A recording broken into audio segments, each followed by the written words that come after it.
Hello everyone, Storm 101 here. Today we'll be checking out my May 2022 forecast. We'll also be checking out some of the weather models, the CPC forecast, and we'll also be talking about some of the other factors into the May of 2022 as well. Before we get started on this video, if you guys like weather-related content, you can subscribe to my channel. We do this stuff here all the time on this channel. Plus, we'll have more monthly forecasts in the future as well. We usually do these monthly forecasts on the first day of any month as well, so definitely stay tuned for more monthly forecast as well in the future. We're going to start off with temperature anomalies here. This is usually I first look at here, see what's going on with the sea surface temperatures, because they do bring some effects to the U.S. One of the bigger things is the ENSO. We actually are still in a La Nina phase currently, and that's going to lead to a more active pattern for us in the United States, especially during the spring months here, which of course May is part of spring as well. And May is also the most active month for severe weather. And having a La Nina in May is not the best start here. If you do not want an active severe weather month, especially during the month of May, having a La Nina is not the best start. Other factors out there, we got a warming Gulf of Mexico out there, and that's going to help bring in a lot of instability and better moisture content for severe weather steps in the future. We also have a little bit of a weakening negative PDO, but their models are hinting on that negative PDO could come back in the future as well, and that's also going to help bring in an active weather pattern for the United States as well, especially for severe weather. So really, by looking at these temperature anomalies, it definitely looks like we may have the possibility for an active May already. But those are not the only factors out there. Let's check out the teleconnections. That's another factor out there. And we're going to first check out the NAO. Currently, we are actually in a negative NAO phase, which is keeping some of that colder air into parts of the eastern U.S. But eventually, we get towards the neutral phase, it doesn't really mess around the pattern all that much. However, models do indicate that around Greenland there's going to be some cooling in place, which could lead to a positive NAO phase out there. And that's going to keep some of that cold air a little bit further north. Another factor is the AO around the Arctic Circle. And what we have going on here is that we're actually about around neutral phase right now, but it is expected to get into a positive phase, which is also going to help keep some of the cold air further north. So already for the first couple of tail connections, it definitely looks like it's going to be a little bit warmer. But probably the biggest thing is the PNA, especially for severe weather. Typically during a positive PNA, which is what we're currently in right now, it usually has a ridge across the western U.S. and it does bring in some troughing in the eastern U.S. So usually that kind of keeps severe weather at least a little bit on the limited side anyway. We still have experienced severe weather over the past several days, even during with a positive PNA, and I think that's partially due to the fact with the other teleconnections that's been keeping us kind of on the warmer or cooler side of things out there. But it is expected to at least get around neutral phase anyway towards mid-month. But I will say that the Gfs Ensembles is probably not going to handle it very well out there, especially towards mid-May. So I will probably take that as a grain of salt here. But generally for the mean-wise, and once it goes slightly negative, and that's going to keep some of that cooler air further back to the west as well. So let's check out the Gfs model first, and this is your temperature anomalies here. And you can see here, there's quite a bit of warm anomalies across parts of the Southern Plains, the Four Corner States, into the desert Southwest. Which you can see it right here. And that's going to make the drought wars out there for some areas. We still got some significant drought issues, especially across parts of Texas, New Mexico, Colorado, Oklahoma, even the parts of Kansas is dealing with some serious drought issues. And drought issues can affect severe weather setups as well. Usually that means with a bigger drought off to the west, that can lead to more capping setups and also leads to more dry air with some severe weather sets, which we have seen that over the past several severe weather events in the central U.S., but all of them have overperformed a little bit. But there have been some situations where, just like the most recent severe weather setup where we had that violent tornado in Andover, Kansas, Yeah, the cap did break over parts of Nebraska and Kansas, however, it did not break for Oklahoma. So it was kind of 50-50 a little bit on that setup there. But really, with a bigger drought that's going to be out there, it's going to affect these severe weather setups. And that does lead to more uncertainty with some of these severe weather setups as well, even for the future. There's also cooler than normal anomalies across the Northwest and even for the northern plains into the upper Midwest, which is an indication that we are going to see some storm systems roll through parts of the Northwest, and eventually they're going to get into parts of the northern plains, even the parts of the Midwest. And in the warm sector of these systems here is where we could potentially see that possibility for some severe weather. Let's check out the CFS model. You know what? It shows a similar story here, but some more warmth out there. But the CFS does have a cold bias, or I meant to say a warm bias, so maybe a little bit overcooked with the temperatures, but it still shows a very similar story to the Kansas model. You know, cooler than normal anomalies across the Northwest and also for parts of the Midwest and the Northern Plains, and warmer anomalies across the South and the East. And this is a little bit more of a favorable setup for severe weather, especially for areas a little bit further to the east as well. You can see here how it digs a little bit deeper to parts of the central west with those core to normal anomalies. So really, by these temperature anomalies from the Kansas model and the CFS model, they generally show a pretty active picture for severe weather. Let's check out the Gfs Ensembles here. This is a 5-day mean here, and you can see here, especially when that negative P&A really takes in place here, you can see there are a lot of cooler than normal anomalies across the western U.S., and that's going to lead to some questions across the eastern U.S. And around this time period, could we see some severe weather setups further to the east? That's still a possibility out there as we get towards mid-May. And eventually we get to the second half of May here. You know what? There's still some cooler than normal anomalies out there, especially across the northern plains, the upper Midwest. So, really, this kind of tells me here that this is going to be a pretty active pattern here. Anytime where we have cooler than normal anomalies, more than likely there's going to be a system or two nearby. So, that's really what all this tells me here. Especially with a type of pattern like this, it tells me that we're probably going to see an active pattern throughout most of May. Although there will be some calmer periods, but then again, there's going to be some more active periods out there mixed in as well. Let's go back to Kansas model, and I want to check out those height anomalies. And a couple things here. Like I was saying, we're in a negative PDO. It could come back. Check out the Kansas model. It's actually got a trough over parts of Alaska and parts of British Columbia. I mean, this is a similar setup to what we saw back in December, where we had this big negative PDO that was in place over these areas here, and that led to a lot of troughing. So that's something to really keep a close eye on, is how this negative PDO is really going to affect out here, or how long it sticks around, because that's already a favorable setup for more severe weather setups in the future. I also notice here that the NAO is about closer to neutral here, but there are some below average anomalies out there, which indicates for the possibility for a positive NAO. And typically with a positive NAO, some of that cold air does stick around up at Greenland, and that sometimes does lead to some warmer periods for parts of the eastern U.S., which from the Kansas model standpoint here, it's actually closer to average with those height anomalies as well, which is pretty interesting.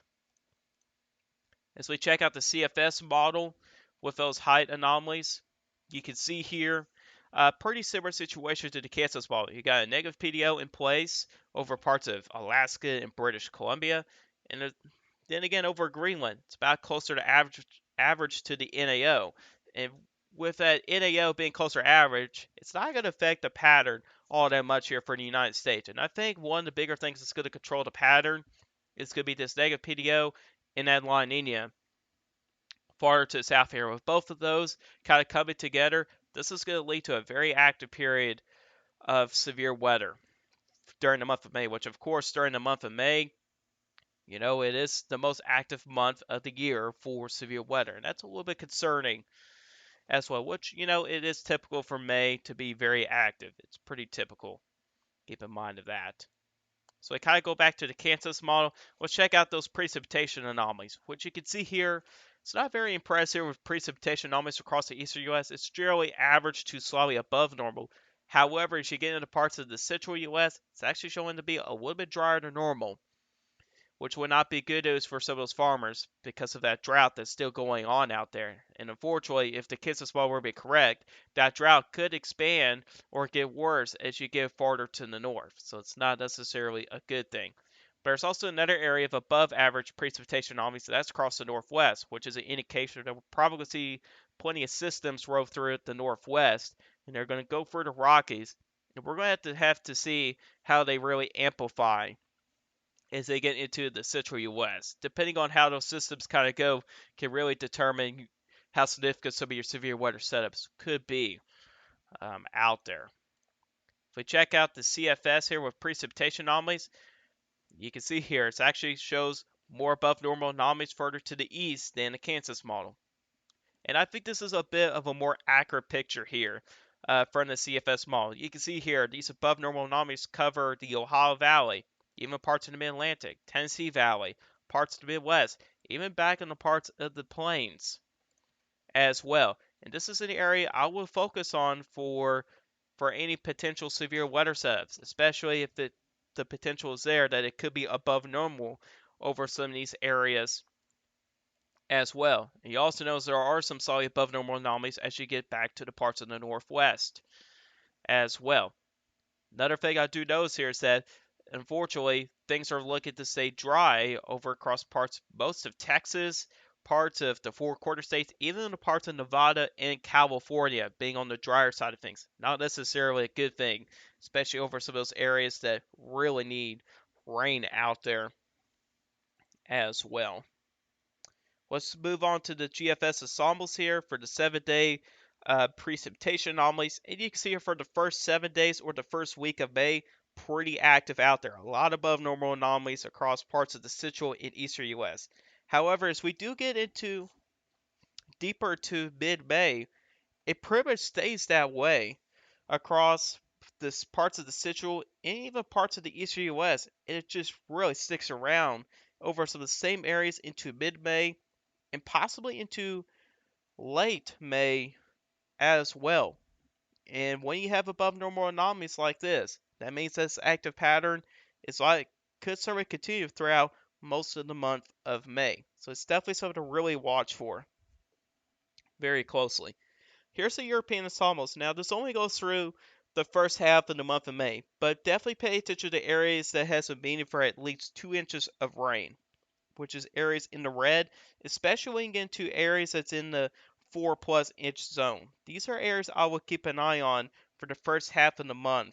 This is an indication that you're going to see multiple storm systems and there can be severe weather subs being mixed in out there as well.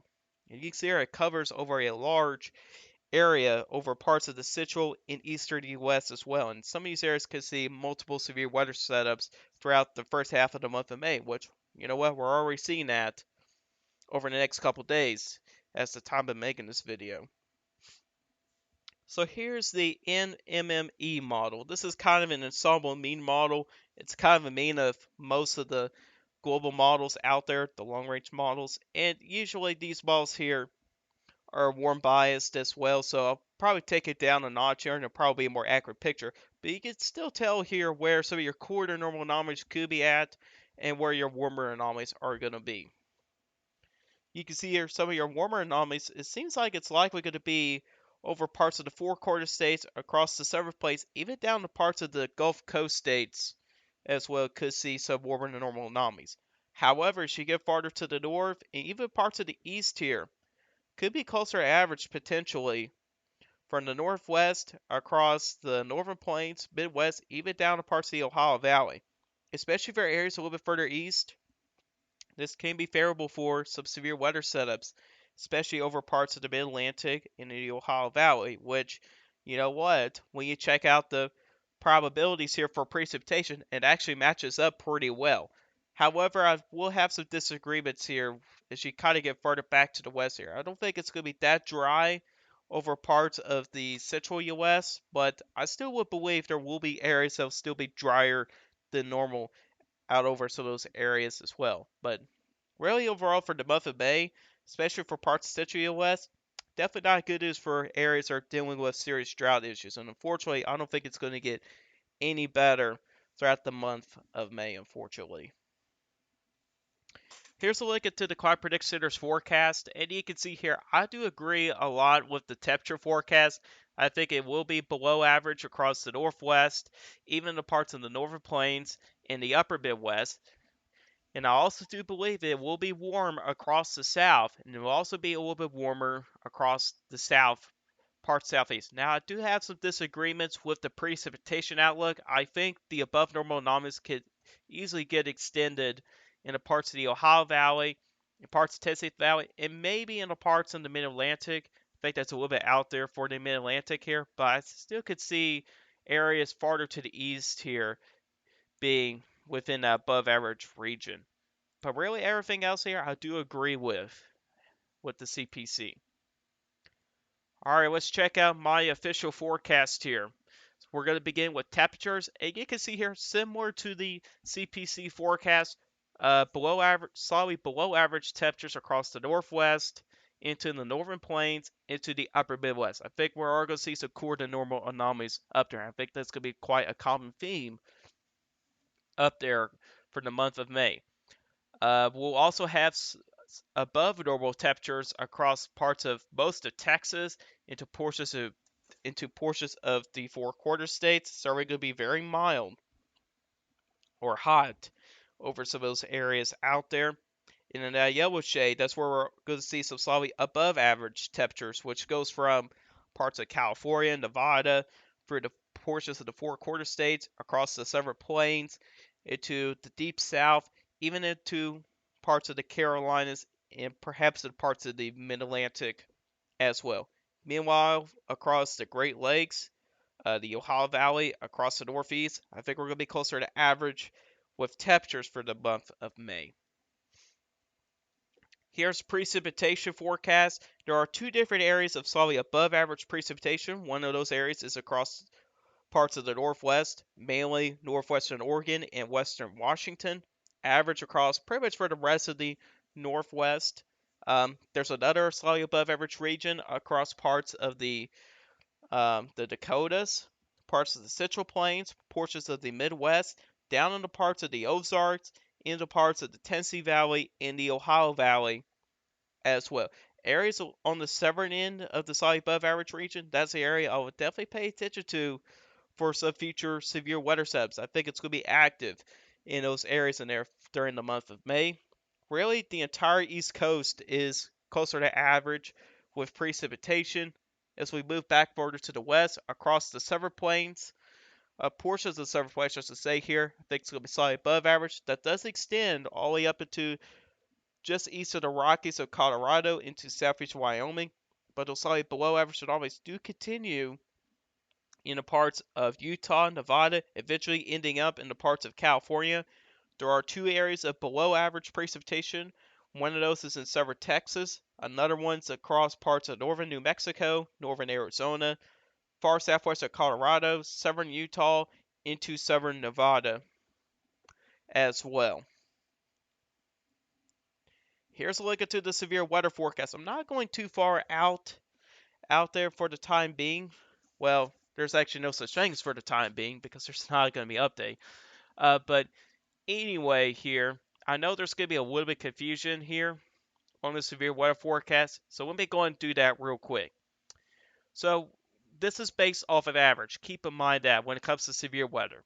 And across parts of Oklahoma, Texas, and Kansas, this is where some of your highest averages are going to be for severe weather. However, as you move further to the east, like in the parts of Missouri, Arkansas, eventually into parts of the Ohio Valley, those numbers begin to back off or decrease. So don't think that this slightly above average region here means most of your severe weather is going to be happening in this area here, because severe weather can also happen just outside of this risk area as well. Keep in mind, this is all based off of an average as well. So I just want to go ahead and get that out of the way real quick. So there is a slightly above average region for parts of eastern Oklahoma, eastern Kansas, southeastern Nebraska, good chunk of Iowa, far southern Wisconsin and Michigan, Missouri, Arkansas, northwestern Mississippi, the western half of Tennessee, Kentucky, western West Virginia, most of Ohio, into most of Indiana and Illinois as well. This is where I think we're going to see a decent amount of severe weather. And even areas just outside the risk area can also see a decent amount of severe weather as well. So that's something I want to keep in mind with as well. As we move further back to the west, across southern Texas, I think we are going to see below average severe weather. Now, it does not necessarily mean you won't see severe weather, but you probably won't see as much severe weather as compared to average. So I think it's going to be below average across southern Texas. And then you get into this light blue shade. I think it's going to be slightly below average, which includes most of southern and western Texas, eastern New Mexico, eastern Colorado, the western part of Oklahoma, up into southeastern Wyoming. Then again, it doesn't necessarily mean you won't see severe weather, but it just means that you probably will see some severe weather, but it won't be as much compared to average out there as well. Alright, here's a look into the overall forecast starting from west to east. In that light green shade across the northwest, it will be stormy, but there will also be some mountain snow in the higher elevations. In those higher elevations up there, you're not done with snow just yet. I think we're still going to see some snow chances in those higher elevations in the northern Rockies up there in the northwest. And that orange shade across central California, I think there's going to be ups and downs. Those ups are we're probably going to see some warmer, drier conditions, but when these troughs begin to come in, that's when you get some of those downs. And I think we could get some rain chances out there, and I think it's also going to be cooler than normal out there as well, since we get some of those systems through there. In that brown shade, it's going to be hot and dry. That includes most of Nevada, into parts of Utah, northern Arizona, central New Mexico, down into southern Texas. I think that's pretty self-explanatory.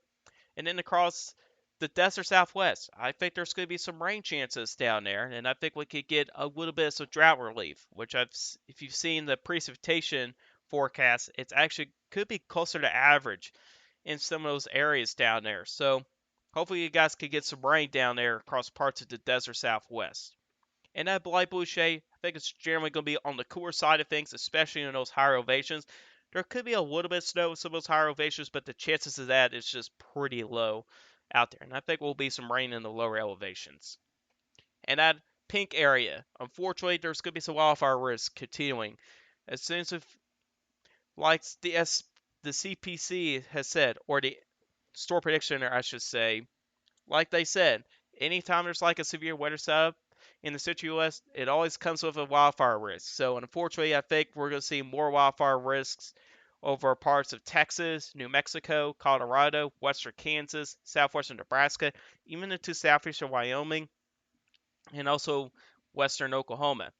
Across parts of the north, the northern plains into the upper Midwest, not really the best weather at all. I think it's generally going to be on the chilly side of things. You got some of those slightly below average temperatures, and I think it's also going to be wet in some of those areas as well. So really overall, it's not going to be the best weather up there for the month of May, but it will get better as you get into the summer months though.